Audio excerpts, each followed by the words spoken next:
Does your car have a car alarm? Do you know how it works? A car alarm consists of a computer, receiver, speaker, and multiple sensors.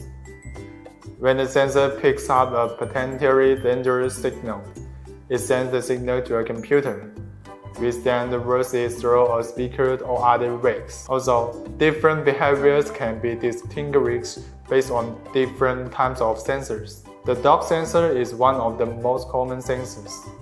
When the thief tries to unlock the dog to enter the vehicle, this sensor can send a signal to the computer and then issue a warning.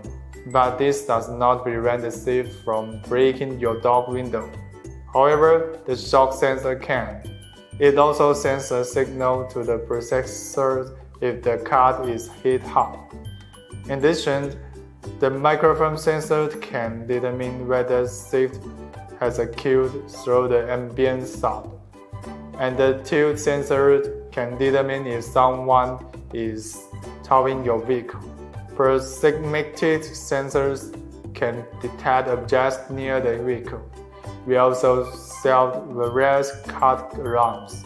Top best 10 years old, high quality team. Looking forward to your arrival.